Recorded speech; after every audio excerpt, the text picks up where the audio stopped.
Let me tell you a interesting incident which happened when I was doing my internship. Myself and my friends, we three people, Pradeep, Prakash, Prem. So we three people were posted in psychiatry ward. On one day during our duty, we happened to receive a patient with the primary complaints of severe aggression, anxiety, and he started shouting at his wife in a very rude manner and all. So his relatives took him to psychiatry OPD in our college, and he was primarily investigated in our OPD, and just to make sure everything is on the right side, he was sent to ward for next level of investigations and admission and further proceeding upon. So as interns, when we were looking for blood pressure, we got to check the vitals of a patient.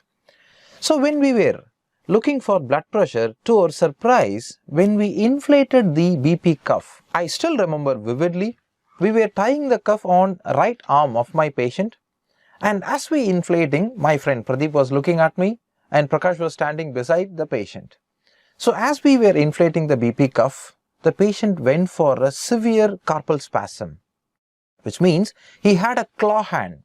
All his muscles, intrinsic muscles of hand went for a claw when the BP cuff showed, when the pressure was elevated beyond 160 millimeters of mercury. Just, we were the interns, we were recording blood pressure.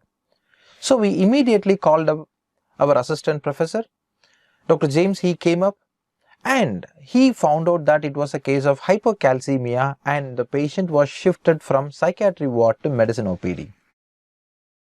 Friends, calcium is our topic that we are going to discuss now.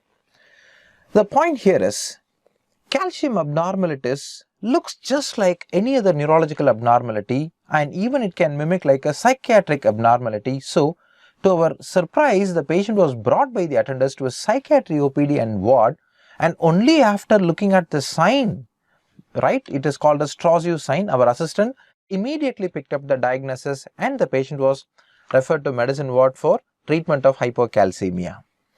So doctors, let us take up calcium metabolism and see what happens with calcium metabolism in body. What are the hormones that regulates calcium metabolism? Now remember, my friends, we have literally 1 to 2 kilograms of calcium in our body. Can you believe that? 1 to 2 kilograms of calcium. Now, out of this 2 kilograms of calcium, 99% of calcium are stored in bones. Okay, 99% of calcium are stored in bones. Now, this stored form of calcium is going to contribute to the stability, strength and integrity of a bone. It also acts as a reservoir. So, when our body needs more calcium, if someone fails to take up enough calcium through diet, in such circumstances, body, takes up calcium from the bones. So 99% doctors of calcium is stored in bones. The remaining 1% of calcium is distributed in interstitial fluid, plasma, right, as well as in intracellular fluid. So it is just this 1% of calcium which is going to be in the exchangeable form. So this point you need to be very clear with. 99% of body calcium are stored in bones. Good. And the 1% of calcium is seen in the exchangeable form, rapidly exchangeable form. Now, when it comes to bone calcium, doctors, I want you to be very clear with the word that I have given you. This is called as accretion. Okay. So when we colloquially speak about, bone calcium or calcium deposition, we use this very word called deposition or calcium storage. But please be clear here, this is not a simple deposition, this is not a simple storage. This word accretion means laying over of calcium, or in a very colloquial manner, deposition of calcium over layer after layer after layer after layer. So it's not just a random dumping of calcium into a bone, it's going to be a gradual, gentle, layer after layer deposition of calcium on bones, doctors. This word is called as accretion. Can you believe this if I say the process of accretion begins by third trimester of intrauterine life, and this accretion happens all the way till early adulthood. And once a human being reaches early adulthood, this accretion process stops. From there onwards, there is going to be a decline in bone calcium. There is not going to be any accretion process. Okay, so this point you got to remember. This is not a simple deposition, this is not a simple dumping, but it is a meticulous accretion process where calcium gets deposited on bones layer after layer after layer after layer.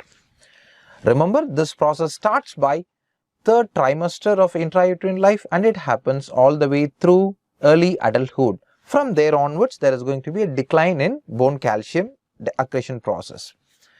Now, let us have a quick look at the ECF calcium and ICF calcium. We just had a brief introduction about the 99% of stored calcium, right?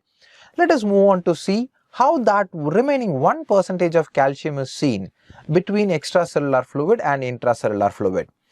Now doctors, the extracellular fluid calcium is seen in the exchangeable form, okay, with a value of 1.1 to 1.3 millimoles per liter.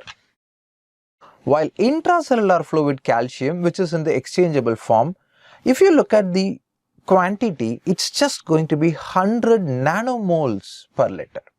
Could you able to appreciate the difference between extracellular fluid calcium and intracellular fluid calcium? So monstrous, isn't it? Look at the value, look at the difference. It's going to be a 10,000 folds of gradient between ECF calcium level and ICF calcium level.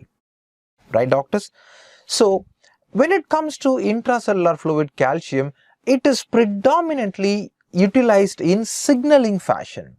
For example, let us take up a hormone, epinephrine. Now, this epinephrine hormone is a protein-based hormone. Now, this hormone cannot, it's an amino acid. It is coming from an amino acid tyrosine. And the properties of this amino acid based hormone, epinephrine, is going to be very proteinaceous and they can't able to diffuse across a cell membrane. So, this hormone, epinephrine, when it acts on a receptor called alpha-1 receptor, this alpha-1 receptor is going to present on the cell membrane.